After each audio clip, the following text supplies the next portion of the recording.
तो कहने का भाव सिर्फ ये है कि हम लोगों ने अपने जीवन में जिन्होंने गणतंत्र दिवस का असली मतलब समझा है कि इस देश की मिट्टी में हम लोग पले हैं, बड़े हैं, हुए हैं।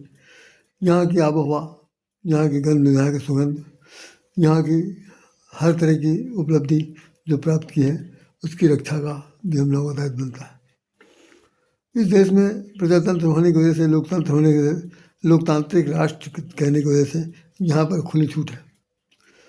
हर व्यक्ति को अपनी बात कहने का, और बात कहने का तक तो ठीक है, लेकिन अमर्यादित होकर के भी कहने का, उसमें किसी तरह से अपना अधिकार जता दिया। लोग कहते हैं कि भाई ये तो लोकतंत्र में अपनी बात कहने का अधिकार है, वो चाहे कुछ भी हो। यही एक इसका एक बहुत बड़ा बैकड्रॉ है। अदरवाइज इस तरह की बात नहीं होनी चाहिए कि हमारे देश में जो संविधान बना हुआ, संविधान में जहाँ तीर कमान चलाना ठीक नहीं, हाथ पैर चलाना, घुसपैठ बनना, किसी तरह की कोई असंवैधानिक हरकत करना ठीक नहीं।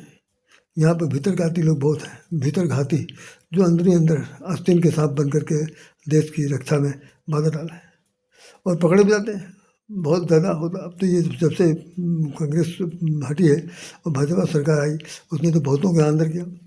बहुतों की जिनकी तूती बोलती थी वो अब तूती नहीं है ही नहीं, ख़त्म हो गए। और अभी भी उनके यहाँ के बहुत से लोग जो हैं, जो हमारे देश के व्यवस्था से नाखुश हैं, लोकतांत्रिक राष्ट्र के अंदर रह करके जो उसके आड़ में कुछ कर रहे हैं, तो उनके हाथ जो हैं वो बहुत दूर दूर के देशों से जुड़े हुए हैं और वहाँ से उनको पूरी तरह से सहयोग मिल रहा, आर्थिक सहयोग मिल रहा, हर तरह का बल मिल रहा, उस बल का पूरा उपयोग कर रहे हैं। और एक साथ साथ इसमें लोकतांत्रिक राष्ट्र की वजह से बहुत से लोगों की दृष्टि जब नहीं जाती, तो ये काम बहुत ज़्यादा, बहुत बड़े पैमाने पर हो रहा है इस वक्त कि यहाँ पर धर्मांतरण हो रहा। तमाम सारी लड़कियों को बुलाया जा रहा। अभी हाल में एक पकड़ा गया है, ये बिहार के पास कहीं पर, तो वो जिम चलाता था, बहुत ही आलीशान बिल्डिंग थी, उस आलीशान बिल्डिंग के अंदर उसमें चलाता था। पकड़े गए 5 लोग और उसमें से लड़कियों का शोषण हो रहा, शारीरिक शोषण हो रहा, मानसिक शोषण हो रहा, और उनको बाद में फिर बेचा जा रहा, सब कुछ हो रहा, हर तरह की हरकत हो रही। हम इस जगह पर बहुत खेद के साथ कहना चाहते हैं कि हिंदू की ये महिलाएं, औरतें कितनी नासमझ हैं, कितनी ज़्यादा उच्छृंखल हैं, कितनी ज़्यादा उनके अंदर उत्तेजना भरी हुई, कि कैसे वो अपने घर द्वार को, अपने धर्म संप्रदाय को छोड़ करके और दूसरे की बात तुरंत वो विश्वास कर लेती। और विश्वास करने के बाद जब उनका शोषण होता है तो वो तड़पती हैं मछली की तरह। अब वो उसमें से 2 लड़कियों ने शायद जाकर ऐसे एसपी सिटी किसी तरह से जिक्र किया, बाद में पकड़े गए, सब लोग सामने आए। मालूम करोड़ रुपए का उनके ऊपर पैसा आ रहा और वो यहाँ से लड़कियाँ बेची जा रही। तो गणतंत्र दिवस तो बहुत अच्छा मनाया जा रहा, प्रजातंत्र भी खूब अच्छी तरह मना रहे हैं, लेकिन इस प्रजातंत्र को मनाने वाले जो बीच में सेंध मारे हुए, ये इसमें कहीं न कहीं पर हमें सख्ती से काम लेना। हम देश के वासी हैं, इस देश में गंगा बहती है, डाल डाल पर चिड़िया करती हैं रैन बसेरा, ये भारत देश है मेरा।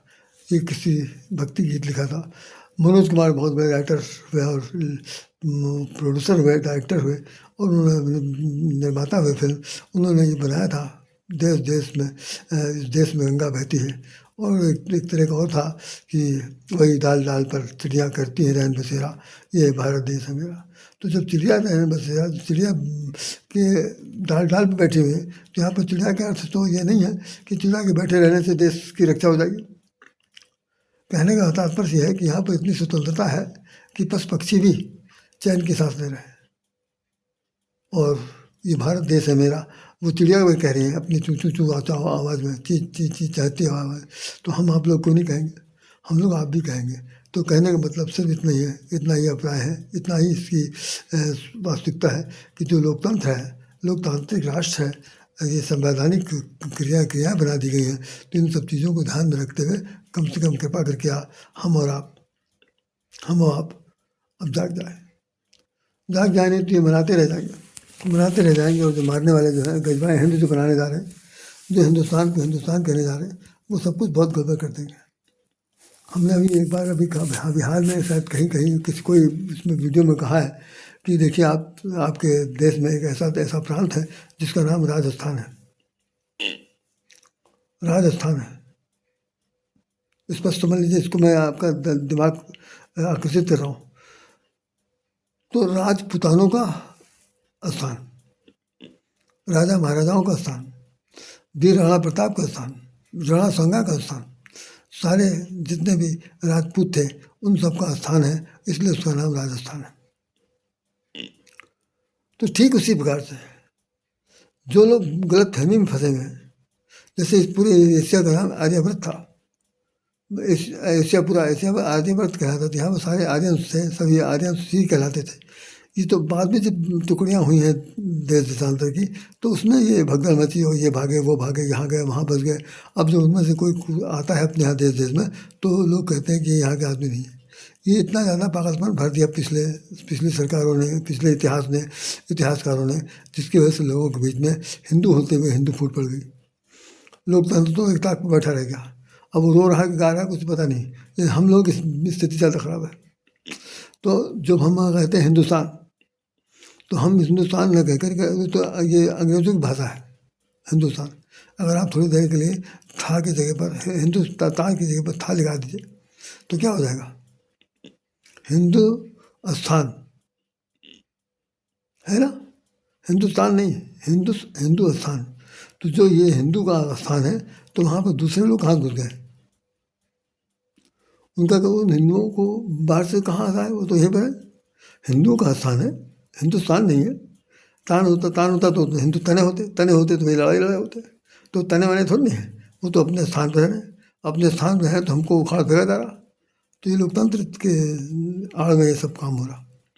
प्रजातंत्र हमें ये बताता है कि हम प्रजा हैं, हम देश के हैं, देश हमारा है। तो हमारा देश तभी हो पाएगा, हमारा देश तभी हो पाएगा जब हम देश के सच्चे नागरिक होकर देशभक्ति के लिए, देश की रक्षा के लिए, देश के कल्याण के लिए, देश की स्मृति के लिए, देश की रक्षा के लिए जितना भी बलिदान दे सकते हैं। बलिदान का मतलब सिर कटाना नहीं है, बलिदान का मतलब बहुत चौकस रहना कि एक भी तीर जो है निशाना चूक न जाए। वो गाना मुझे याद आ गया, मैं कह रहा हूँ कि क्या कहते हैं उसे, हालांकि फिल्मी गाने का गीत है जो रोमांटिकता से जुड़ा हुआ नायक नायिका का वर्णन है, लेकिन हम हर भाषा को कई अर्थों में समझा जा सकता है। हमें जहाँ उसे पुटक करना पड़ेगा उसे हम करके उदाहरण देकर बता सकते हैं। तो उसमें वो गाने में क्या लिखा हुआ,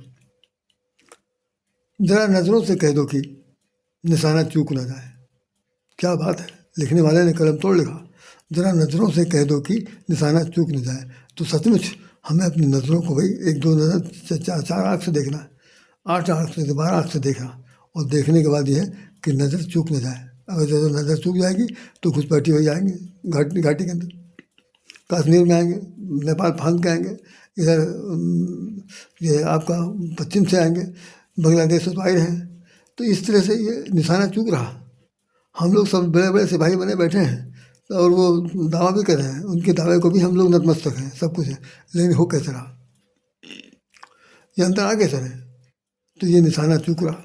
तो निशाना जो है वह जब तीर लगी है तो फिर पता चल जाना चाहिए कि यह तीर आई किधर से। ये सब हमें तो हम लोग काम करना है, और हम सचमुच पूछिए, धीरे धीरे तक बोलने से अच्छा है समझदारी से काम लीजिए और महसूस करिए कि नहीं, अगर ये प्रजातंत्र राष्ट्र है तो प्रजातंत्र राष्ट्र है। यहाँ जितनी भी बातें हो रही हैं, जितने भी देश देशांतर हैं, वो सब अब बिल्कुल हालत में है कि हम लड़ करके कैसे कब्जा लें, क्योंकि जनसंख्या बढ़ रही, आसान मिल नहीं रहा, तो एक दूसरे के ऊपर दावा कर रहे हैं। तो हम लोग कम से कम अपने आप को स्वतंत्र बनाए रखने के लिए इतना तो है कि कोई दूसरा उंगली न उठा पाए। और देश में अगल बगल जो लोग बैठे हुए हैं, सफ़ेद पोतधारी बैठे हुए हैं, अभी भी कुछ ना कुछ राग बट्टा फैलाए हुए हैं, उनसे सावधान रहिए। और लड़कियों से विशेष रूप से कह रहे हैं आप लोग अपने घर की लड़कियों से कि देखो भाई, मेरी नाक तुम्हारी नाक है, इज्जत का सवाल है। अपने धर्म से ज़्यादा बड़ा ब्रॉड माइंडेड वाला कोई धर्म नहीं है। हर तरह के लोच है इसमें, आपको दूसरी तरफ भागने की जाने की ज़रूरत नहीं है। और जवान हो गए हैं, हम आपके लिए सब कुछ करेंगे, लेकिन कम से कम आप हमारे लिए इतना ज़रूर करिए कि जो शान स्वाभिमान जो पुरखों का बनाया हुआ जो दीन ईमान है उसको बनाए रखें। नहीं तो फिर दुखद है, माँ बाप तो फिर हाथ में चलते रह जाएंगे और दूसरा आदमी बाजी मार जाएगा। तो बाजी मारे चाहे ना मारे, हम अपने जीवन में इतनी बाजी मार लें कि कोई दूसरा उंगली न उठा पाए। लोकतंत्र के तमाम लोकतंत्र में ऐसी ऐसी बातें आती हैं, संवैधानिक जो बड़े बड़े पदों पर बैठे हुए वो लोग भी कई बार ऐसी ऐसी बात बोल देते हैं जो प्रजातांत्रिक राष्ट्र के लिए उचित नहीं है। अब हम सब लोगों को उल्लेख नहीं करना चाहते, लेकिन बहुत से लोग नाखुश हो जाते हैं उस निर्णय से। तो भाई न्यायपालिका हो चाहे कोई भी क्षेत्र हो, देश का कोई भी विभाग हो, सभी विभागों में काम करने वाले लोग बहुत बड़ी ईमानदारी बरतें और देश की रक्षा के लिए, देश को बचाने के लिए स्वयं सीना तान कर देश बन जाए, सीना तान कर देश बन जाए। और भैया अब तो लड़ मरेंगे। मुझे जटायु की बात याद आती है जो उसमें रामायण का सीता जी का अपहरण करके जब वो ले जा रहा था तो उसने कहा, जटायु ने कहा, कहाँ भाग रहा चोर, पहले मुझसे युद्ध कर, ये मेरी कुलवधू पुत्री है और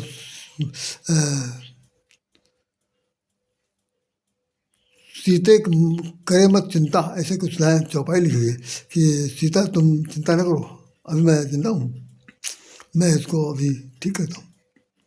रावण बार बार सोच रहा कि ये गिद्ध कहाँ से आ गया और ये मेरा क्या कर लेगा, लेकिन गिद्ध ने एक ही दो बार बातचीत की, उसके बाद ललकार करके उसके इतना ज़्यादा चोंच मारा, इतना हाथ इतना पंजा मारा कि उसको बेहोश कर दिया। आप अंदाजा लगा सकते हैं, लिखा हुआ रामायण में कि चोंचन मार बिदारस देही, बिदारस में चीड़ फाड़ दिया, चोंचन मार बिदारस देही दंड एक भई मूर्छाते ही। एक क्षण के लिए मतलब कम से कम 10-20 मिनट के लिए वो विमान से नीचे गिर पड़ा, विमान में नीचे उतरा, दंड एक भई मूर्छाते ही। तब तो उसका जो मूर्छा टूट गई जाएगा तो उसने कहा, अरे बाप रे बाप, ये तो हमारा बाप निकला। तो आप ज़रा ध्यान दीजिए कि हमारे देश के पक्षी जो डाल में बैठ के गीत गा रहे हैं, हमारे देश के तमाम सारे पक्षी जो देश के अपने देश की मातृभूमि की नारियों की, नारी शक्ति की, स्वरूपा की, कुल वधू की, कुल देवियों की रक्षा के लिए प्राण त्याग सकते हैं। अरे तो हम लोग कितने गधे हैं भाई, हैं? समझ नहीं पा रहे, परिवार को किसी तरह से कंट्रोल नहीं हो पा रहा, दुख है। तो इसको समझाना है और ये उदाहरण देना है कि हमारे जो क्या अभी मैंने कहा, चोचन मार बिदारस दही दंड एक वही मूर्छाते हैं। तब जब वो उठ के बैठ गया रावण, तो उसने क्या किया कि कांटे से पंख पर खग धरनी, फिर उसने अपने खड़क से, अपने तलवार से पक्षी संपाति के दोनों पंख काट दिए, तो वो धड़ाम से जमीन में गिर गया।